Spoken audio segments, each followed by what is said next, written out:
إن الحمد لله نحمده ونستعينه ونستغفره ونعوذ بالله من شرور أنفسنا وسيئات أعمالنا. من يهده الله فلا مضل له ومن يضلل فلا هادي له. وأشهد أن لا إله إلا الله وحده لا شريك له وأشهد أن محمدا عبده ورسوله. يا أيها الذين آمنوا اتقوا الله حق تقاته ولا تموتن إلا وأنتم مسلمون. يا أيها الذين آمنوا اتقوا الله وقولوا قولا سديدا يصلح لكم أعمالكم ويغفر لكم ذنوبكم. ومن يطع الله ورسوله فقد فاز فوزا عظيما. أما بعد، فإن خير الكلام كلام الله وخير الهدي هدي محمد صلى الله عليه وسلم وشر الأمور محدثاتها فإن كل محدثة بدعة وكل بدعة ضلالة وكل ضلالة في النار. وصلى الله على نبينا محمد وعلى آله وصحبه وسلم تسلیما. برادران مسلمان، برادران و خواهرانی که این خطبه را میشنوند، امروز در ارتباط به موضوع تعاون و همکاری، وجوب و فرضیت از این تعاون که فرض است مسلمان ها یکدیگر خودان را در بخش های مختلف زندگی کمک کنند و موضوع صلح و آشتی در بین مسلمان ها. خب صلح خو همیشه گفته شده و اسلام دین صلح و دین امنیت است، اما در چارچوکاتی که قرآن بیان کرده و پیامبر او را توضیح داده وی است که هر نوع صلحی که در او حاکمیت نظام الله و دستور خالق انسان و خالق کائنات فرمانش حاکم شود، کتابش حاکم شود، دینش حاکم شود، او صلح حتی فرض میداند، ضروری میداند و شرطش همیست که نظام الله حافظ شود، نظام الله حاکم شود، تطبیق شود. پیامبر صلی الله علیه و سلم صلحی که در حدیبیه انجام داد با غیر مسلمان ها حتی با کفار، دو حاکمیت الله نافذ می شد، نظام الله تطبیق می شد. هیچ نوع معامله نکرده پیامبر که کفار گفته باشه که اینی قانون الله تطبیق نشد، بلکه تمام قانون الله نافذ می شد. این صلح اسلام می خواهد. امروز مردم صلح میگن، آشتی میگن، هر کس، ولی هر کشور میگن ما صلح می خواهیم، اما به شرط قانون ما، نظام ما، خواهشات ما تطبیق شود. تطبیق قوانین خود، خواهشات خود، نظریات خود در یک کشور، در کشور دیگه صلح نامش میماند. میگه شما ای را قبول کنین که صلح بیاد. خیلی ما میگیم خیلی شما کافرها هم بان نظام ما در سرزمینتان نافذ شود و صلح هست. ما صلح میخواهیم به شرطی که قانون ما، نظام ما در سرزمین های شما چی شود؟ نافذ و حاکم شود. شما قانون ما را قبول کنین که صلح بیاد. و میگن نه ما از شما را قبول نداریم. و این دیگه چی کار کنیم؟ ما میگه شما از ما را قبول کنیم تا که صلح بیاد. این جنجال است. امکان نداره که ما خواهشات شما را، قانون شما را، نظام شما را در خاک خود، در جامعه خود، در وجود خود حاکم بسازیم تا که صلح بیاید. امکان نداره، ناممکن است. به خاطر که خواهشات شما تباهی و بربادی را میاره، سعادت، رفاهیت از زندگی انسان گم میکنه، دنیا و آخرتش برباد میکنه، تباه و برباد میکنه انسان، مسلمان خوبان. بنان دستور ما، نظام ما جانب خالق همه انسانیت است. بین مناظره میکنین، بحث میکنین کدام قانون بهتر است. واضح و روشن است مثل آفتاب که قانون الله نظام الله دستور و فرمان و حکمش بسیار خوشبختی و سعادت و امنیت و رفاهیت همه انسان ها را تضمین کرد. چرا ایره نمیخوای؟ چرا علیه ازی می جنگی؟ با نامشان می بیایی از ما را قبول کن. این نمیشه. این جنجال فعلا کسی نمی است. او میگه از ما را قبول کن، همه چیز ما را صلح میکنیم. امکان نداره، ناممکن است. الله میگه نه، نظام ما، قانون ما برای تنفیذ آمده. شما با قانون الله عمل کنین، کار بکنین. صلح میایه، حتمی است. اسلام صلح خوش داره. پیامبر صلی الله علیه وسلم مکه را بدون جنگ فتح کرد. نمیخواست که جنگ شود. مشرکین دعوت داد بیاین جنگ نکنین، بیاین جنگ نکنین، تا که ابو سفیان خواست. ابو سفیان حتی برش یک انعام داد که صلح کنه. گفت من دخل دار ابو سفیان فهو آمن. کسی در خانه ابو سفیان داخل شد و به امن است. هر کسی سلاح خود در زمین میمانه، با ما نمی جنگه، او به امن است. این اسلام صلح میخواه، اسلام جنگ نمیخواه. مدینه منوره پیامبر صلی الله علیه وسلم آمد، مشرکین شکست داد، حکومت گرفت، حکومت و نظام ایجاد کرد در مدینه بدون جنگ. اون تاریخ اسلام، سیرت پیامبر واضح است. تا جایی که جنگ نشه، به طریق مسالمت آمیز نظام الله، قانون الله بیاید، اونجا اسلام جنگ نمیخواد، از زور استفاده نمیکنه. شما ببینید که مدینه را پیامبر به زور فتح کرد؟ نه، کار سیاسی کرد، کار دعوتی کرد. وقتی که آمد خود اهل مدینه استقبال کردند و پیامبر هم من حیث رئیس دولت خودان، رئیس حکومت خودان، رئیس جامعه خودان قبول کردند. جنگیج نشده. بعد از این که کفار گفتن که حالا ما قانون الله را قبول نداریم، کتاب الله را قبول نداریم، جنگ کردن، دست به اسلحه زدن. اسلام بر مسلمان ها الله اجازه داد که قتال کنین و بجنگین. کسایی که میخوان به زور خواستای خدا را نافذ کنن، دفاع کردن از اسلام و اسلحه گرفتن فرض است و یک امر مقدس است. دیگه ما همیشه وقتی که اسلام صلح بخواهد و در اون صلح نظام الله حاکم شود، ایره یک فریضه است. ایره ما میخواهیم و اسلام و قرآن میخواهد. اما گوش کنیم دوستا، چطور میتونیم که صلحی بیاد که در اون نظام الله حاکم شود؟ چه قسم؟ که تعاون و همکاری در بین مسلمان ها باشه. یک مسلمان دیگه خود کمک و مدد کنه. تا که کمک و تعاون نکنن، ای تو تعاونی که از جان تیر شود، ای تو همکاری که به خاطر حاکمیت الله از مال خود تیر شود، جان خود تیر شود، این چنین کمک کنن. یک قسم کمک و تعاون موجود نشود، صلح و امنیتی که در نظام الله نافذ شود آمدنش ناممکن است. پیامبر صلی الله علیه وسلم به تنهایی خود مکه را فتح نکرد، بلکه صحابه به همراهش آنچنان تعاون کرد، آنچنان همکاری کرد که حتی جان خدا ندادند.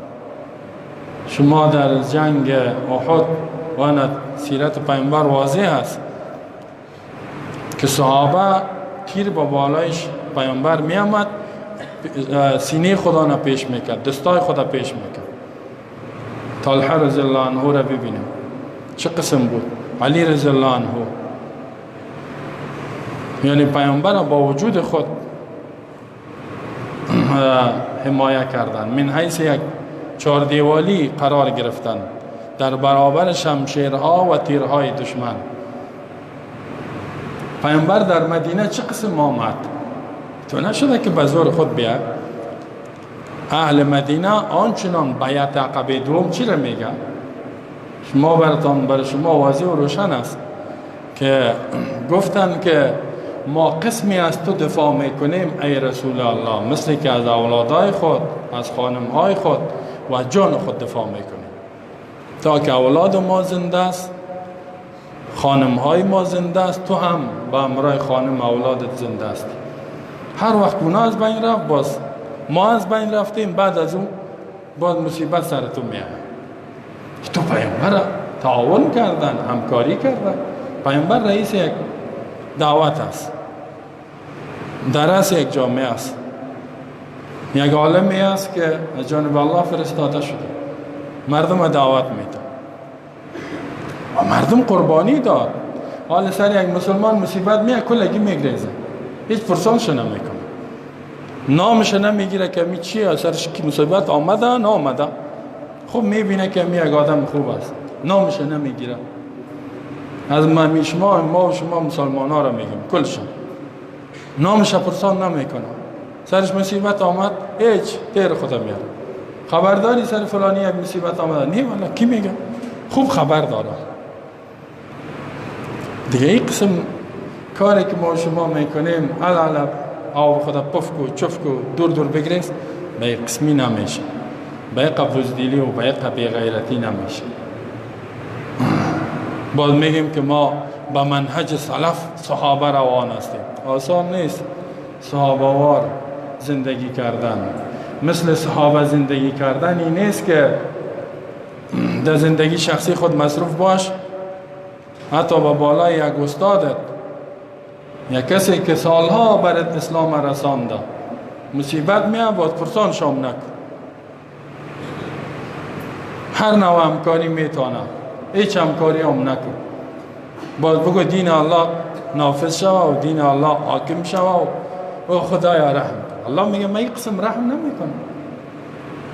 الله در قرآن گفته که و تعاونو امر است، یک دیگر را مدد کنید، فرض است کمک کنید بالبر و تقوا، بالبر به نیکی ها و تقوا امر و نهی.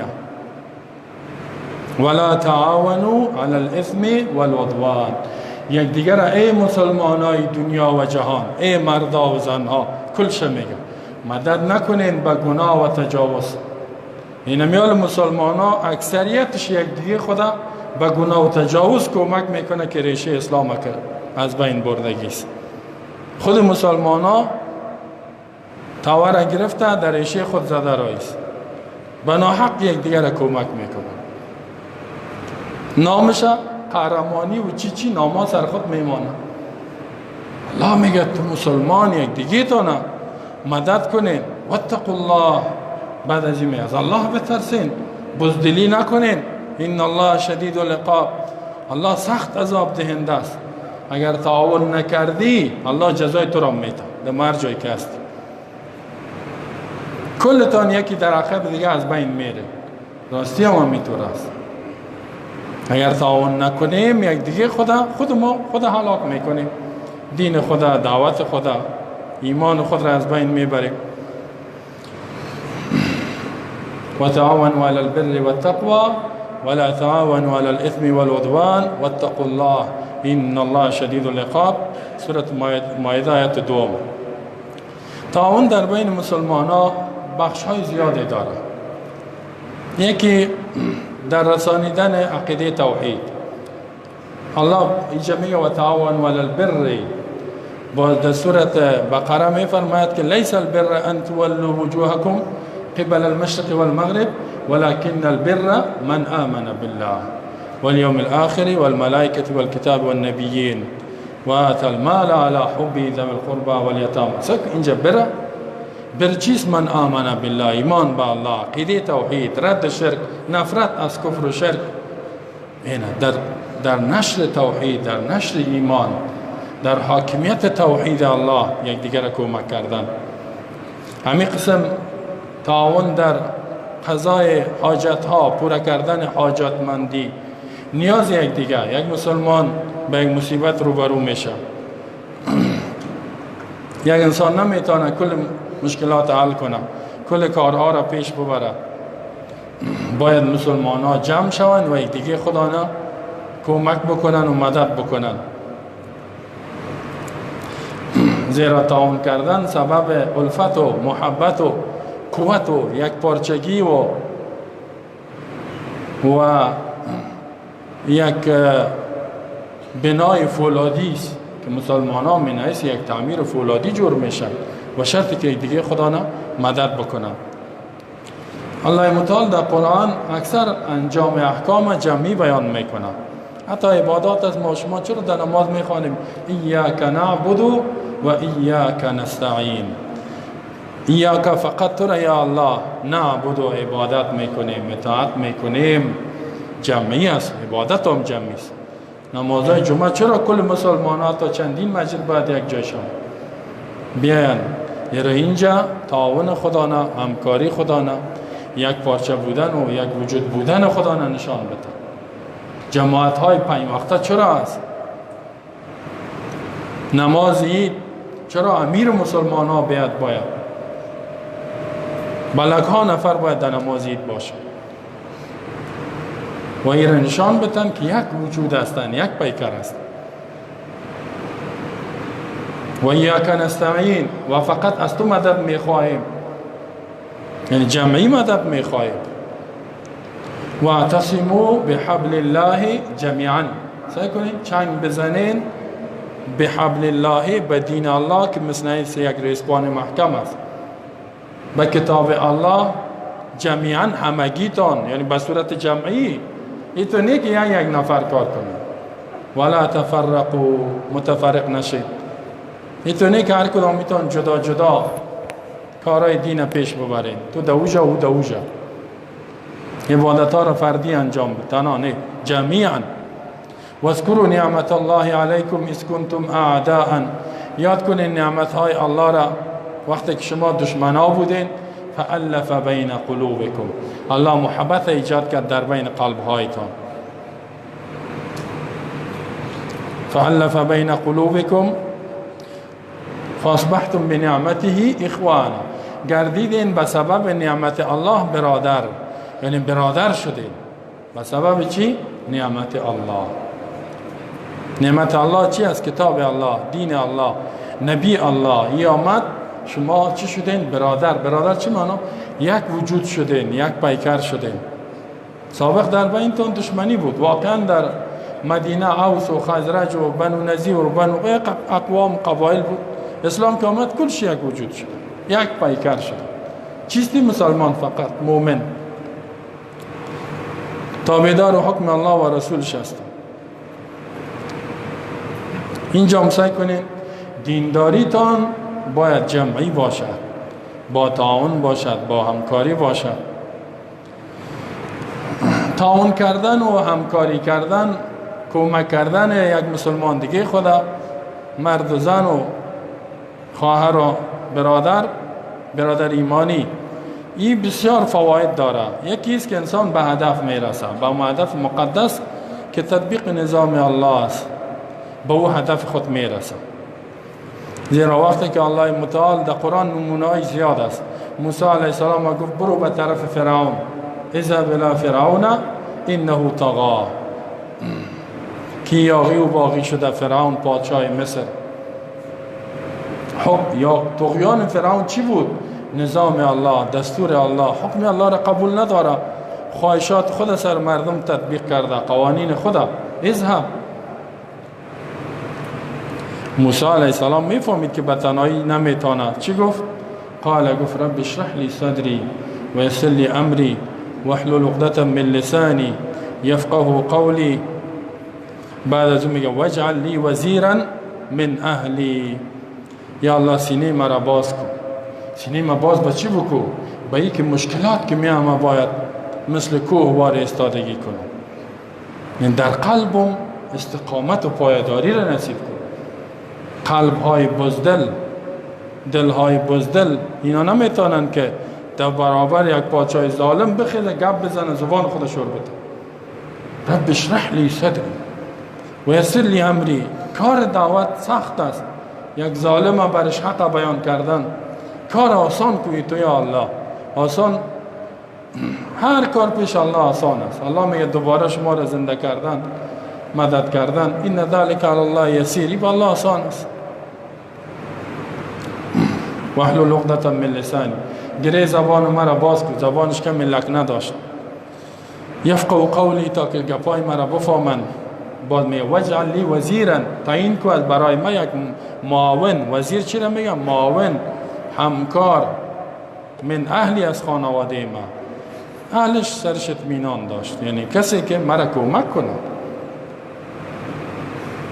او کی است؟ هارون اخی، هارون برادرم. اشدد به ازری، محکم کو به بازوی مرا. و اشرکه فی امری، ایره شریک کو در کار دعوت ما. سعی کنین ای تو دعا را کرد. رسول الله صلی الله علیه و سلم خاتم النبیین، الله را مدد کرد با مؤمنین. والذی ایدک بنصره و بالمؤمنین، الله ذاتی است که تو را قوی ساخته به مدد خود و به مؤمنین. و دیگه قومش بنی هاشم بنی عبدالمطلب با پیامبر سخت استاد، کافر هم بود، استاد مشرک بود، در پالی پیامبر استاد بود. ابو طالب یاد میکنه، میگه والله لیصلوا الیک جمیعا،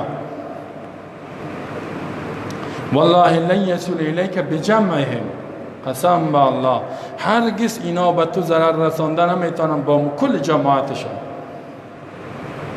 تا وقتی که من زنده هستم، تا که من زیر خاک نشدیم. این تو از پیامبر دفاع کرد، آنچنان حمایت کرد که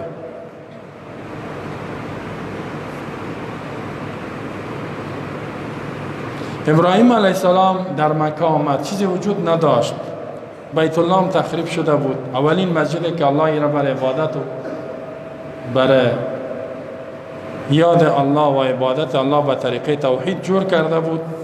ابراهیم علیه السلام الله گفت و اذا عهدنا الی ابراهیم، زمانی که امر کردیم به ابراهیم و اسماعیل، ان طهرا بیتی للطائفین والعاکفین والرکع السجود، بر طواف کننده ها، بر رکوع و نماز پاک کوی را، جورش کو، آبادش کو. ابراهیم علیه السلام اسماعیل گفت که مرا کمک میکنی که بیت الله را جور کنم؟ بچه گفت بله. حالا بعد بچه را بگو بیا این کار را بکن، میگریزنه. اسماعیل علیه السلام گفت چیزی که در توانم است، خش جور میکنم برات میتونم. ابراهیم علیه السلام من حیث گلکار شد، اسماعیل من حیث مزدورکار. الله در قرآن میگه که سوره بقره و اذ یرفع ابراهیم القواعد من البیت و اسماعیل، زمانی که بلند میکرد ابراهیم علیه السلام بنیادهای بیت الله را و اسماعیل علیه السلام، سعی که اینا مسجد جور کردن، جای عبادت جور کردن. الله از اینا یاد میکنه، آفرین، شاباش. باز دعا کردن که ربنا تقبل منا، ای رب قبول کو اسما، انک انت السمیع العلیم، یقینا تو میشنوی، قبول میکنی دعاها را، عالم هستی به نیتهای ما. پدر بودن، اولاد، پدر و فرزند به خاطر دین الله یکدیگر را مدد کردن، یکدیگر را کمک کردن. بعضی وقت در یک خانواده پدر است، اولادش مخالفش است، هیچ، دخترش مخالفش است، بچهش مخالفش است، خانمش در راه دین کمکش نمیکنه. بیاید راه دین از گپ اسلام است، قرآن است، حکم الله است، مرا کمک کو. او میگه تو بیکار موندی، مردم کلش در چی غم است، تو چی غم، حتی مخالفت میکنه. خانمش میخیزه علیه شوهرش میشه، اولادش، قومش میخیزه، قوم. این چیزایی که تو میگی پدرای ما نگفته بود، پدرای ما، نمیگه که الله نگفته و پیامبر نگفت، پدرای ما نگفت، ما خود پدرای خود نشون.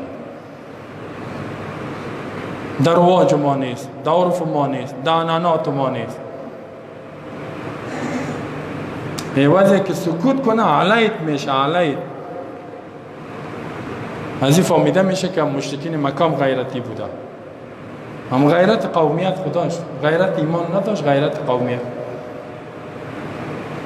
از محمد ابن عبدالله ابن عبدالمطلب، بنی عبدالمطلب، اولادای عبدالمطلب از رسول الله حمایت کردن، گفتن هم عقیده ما نیست، قوم ماست، به خاطر قومیت حمایتش میکنه.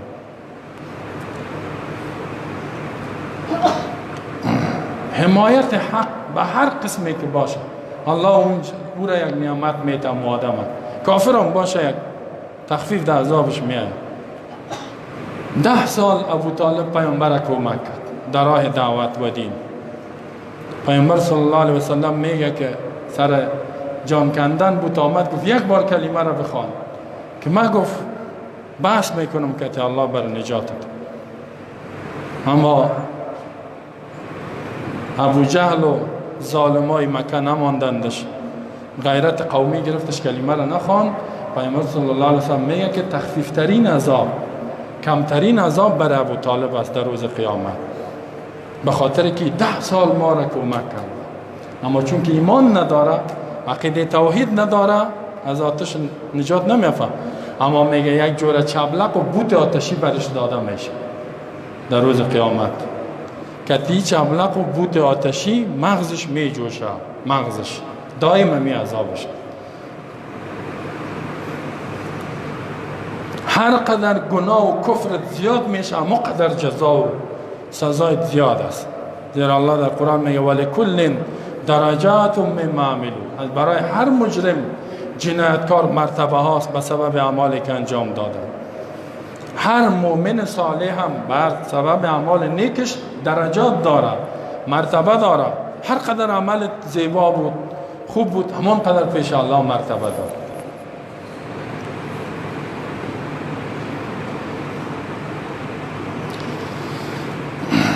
تعاون و کمک، ما ایره گفتم که مشرکین مکه در غیرت قومیت خودان بالاست از فعلی کسا کرده.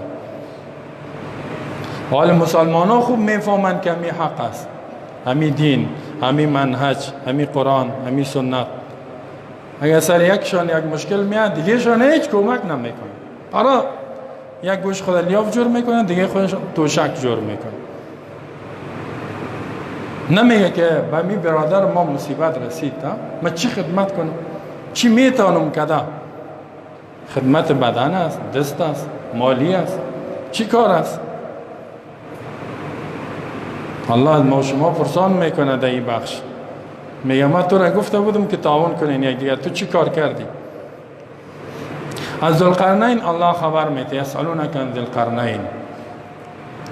ذوالقرنین یک جوان بود، جوان میفهمین در تاریخ میگه 22 سال عمر داشت، ولی تا که با حکومت الله را رسان تا مرگش در هر سای دنیا میرفت اسلام منافس میکرد. کل زندگیش در سفر تیر شده. این تو یک جوان بود، یک جوان 22 ساله. پایش از رکاب اسب دور نبود. این کشور و کشور، شرق و غرب،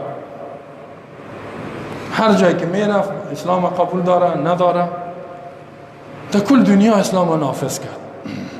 الله از او در قرآن یاد کرد، جوان با غیرت است، غیرت ایمانی، غیرت دینی، غیرت به خاطر دین الله، ذات الله، نظام الله. این غیرت الله دوست داره، نه این غیرت های قومی و وطنی و عرفی و گپا. وقتی که آمد در یک جای گفتن این یا ذوالقرنین این یاجوج و ماجوج مفسدون فی الارض، یاجوج و ماجوج در روی زمین فساد میکنن، آیا ما برات پیسه بدیم؟ فعل هل نجعل لك خرجا الا ان تجعل بیننا و بین مصدا، یک دیوال جور کو با ما پیسه برات میدیم. قال گفت که پیسه شما ضرورت نیست، فاعینونی بقوة، با بدن مرا کمک کنیم. بین کمک سک از اونا کمک خواد، اجعل بینکم و بینهم ردما، که یک دیوال محکم بر در بین شما و اینا جور کنم. و خودش یک دیوال آهنی جور کرد، سنگای بسیار کلان در بینش، سمتش آهن ذوب کرد، سربه دو انداخت. این تو یک دیوال جور کرد. فال دشمنات تا که قیامت نشه الله نخواه دیوال دور کرده نمیتونه. یعنی سعی کنید بدون تعاون انسانی کمک یک کار بزرگ نمیشه. من کمک کنید با نیرویتان، با قوتتان، مال مدارم. فایده های تعاونی است که مسلمان ها بسیار قوت پیدا میکنن وقتی که دیگه خدا را کمک کنند. زیرا پیامبر میگه المؤمن للمؤمن کالبنیان، مسلمان ها در کمک به دیگرشان مثل یک آبادی است، مثل یک تعمیر بسیار کلان است. یشد بعضهم بعضا، یشد محکم میکنه، تقویه میکنه بعضیشان بعضی دیگر. یعنی زمانی که مسلمان ها تعاون همکاری در بینشان باشه آنچنان قوی میشن، مثل یک تعمیر کلان آباد میشن، جور میشن. یعنی میگه شبک بین اصابع، پیامبر سم دوستای خدای تو یک وجود شوه، یک پیکر شوه. یگام اختلافای جزئی است، پشت از اون نگردین. در اصول، در اساسات دین متحد هستیم. بعضی اختلاف نظریات آمد، خیر این بوده، در بین صحابه هم بودگیست. از جمله فواید تعاون نیست اگر تو یک مسلمان کمک کنی الله تو را مدد میکنه. این بسیار در آیات ها و حدیث زیاد است. به حق کمک کردن، پیامبر صلی الله علیه و آله در حدیث بخاری میگه المسلم و اخو المسلم، مسلمان برادر مسلمان است. یعنی یک مسلمان به تصور برادر ببین، حتی برادر نسبی که در بالا، لا یظلمه و لا یسلمه، لا یظلمه هیچ وقت ظلم نمیکنه. یعنی در تصور مسلمان در شأن کارش نیست که ظلم بکنه، ولا یسلمه، به دشمنی را تسلیم نمیکنه. باز میفرماید من کان فی حاجت اخیه، کسی که به خاطر برآورد کردن نیازمندی ها یک برادرش باشه، کوشش کنه که مشکلات از او را حل کنه. کان الله فی حاجتی، الله در صدد از این میشه که مشکلات از این را حل کنه. مشکلات خود مسلمان. وقتی کوشش میکنی که برادر تا مشکلش حل کنی، الله با مشکلات تو رسیدگی میکنه. این سعی کنین اگر میخوایم مشکلات ما حل شود، باید با مشکلات یک دیگه خود رسیدگی کنیم. شیخ الاسلام بسیار این کار میکرد. میدید که مسلمان از عاجل برازو کوشش میکرد تعاون کنه. و من فرج عن مسلم کربتا، کسی که از یک مسلمان دور کنه یک تکلیف، فرج الله عنه کربتا من کربات یوم القیامه. پیامبر میگه که الله از این مصیبت های قیامت مصیبتاش بسیار زیاده. یک روزش 50,000 سال است. این کل عمر ما شما 50 60 الی 80 سال میشه. 50,000 سال الله اونجا مصیبت های، تو باید هزاران مشکل یک مسلمان حل کنی که الله اونجا مشکلات تو حل کنه. اگر کسی از یک مسلمان یک تکلیف دور میکنه، دنیا را خود گفت که در جمله قبلیش که الله مشکلات آخرت هم مشکلاتش حل میکنه. مصیبت های قیامت بسیار زیاد است. و من ستر مسلمان، کسی یک مسلمان عیوبش میپوشانه، عیبش تحقیرش نمیکند، رسوایش نمیکنه، ستره الله یوم القیامه، الله در روز قیامت گناه های زیر میپوشاند. اگر مسلمان تو کوشش کردی که بیا و رسوا بسازی، الله در روز قیامت رسوایت میکنه. بعضی همیشه خوش است که مسلمان رسوا شد، رسوایش کردم، میش کردم، موش کردم، جاهل بدبخت. پیامبر صلی الله علیه و آله میگه در دیگه حدیث و ان الله فی عون العبد ما دام العبد فی عون اخیه، بدون شک الله در کمک یک بنده خداست تا وقتی که مسلمان در کمک یک برادر دیگه خدا در راه حق کوشش میکنه که او را در راه دین و حق کمک کنه، الله ای را مدد میکنه. اینی جلب مددهای الله متعال است.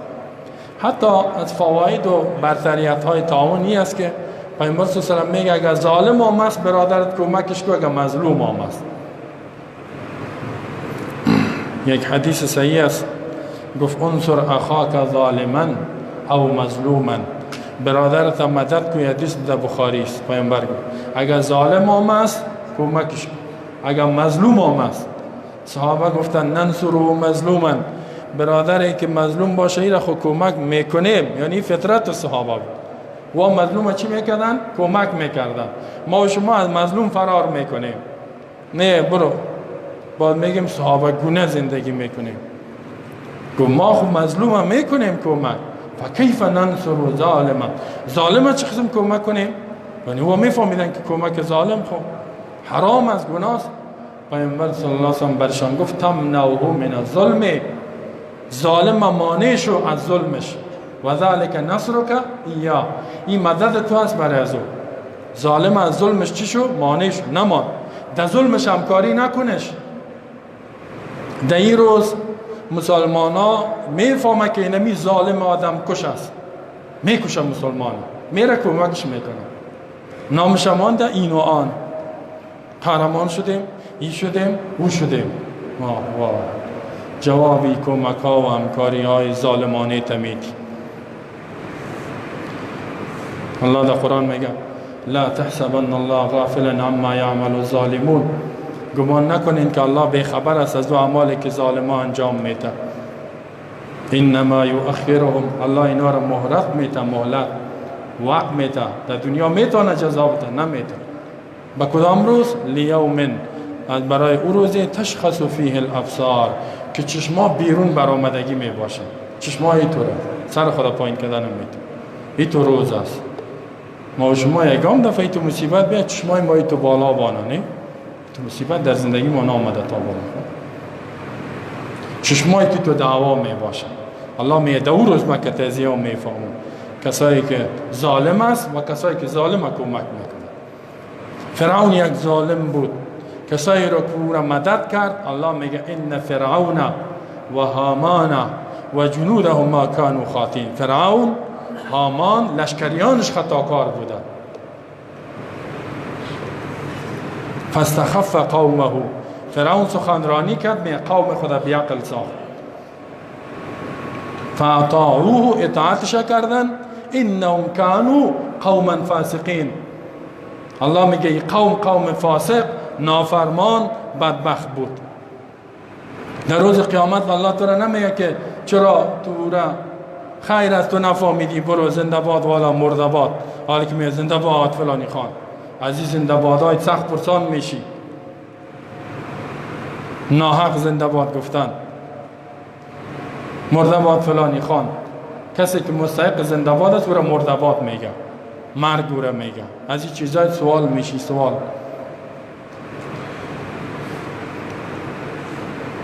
ظلم بسیار گناه بزرگ است. در روز قیامت تاریکی هاست. الله ظالم سخت جزا میده و حتی الله ظالم در دنیا هم بعضی وقت جزا میده. از جمله فواید تعاون کردن یک دیگر زیاد است. یک تا دیگه شما براتون میگم که بسیار ثواب زیاد میگیره. الله میگه من جهز غازیا فی سبیل الله فقد غزا. کسی که یک مجاهد برحق مجهز میسازه، کمک مالی میکنه، فقط غزا، ایام غزا کرده، ایام جهاد کردگی است. و من خلف غازیا، و کسی که یک مجاهد برحق سرپرستی میکنه فی سبیل الله بخیر فقط غزا، به خاطر دین الله، ایام میگه جهاد کردگی است. دوستا، تعاون و همکاری فرض است، یک فریضه بسیار مهم است. برعکسش سبب عذاب است.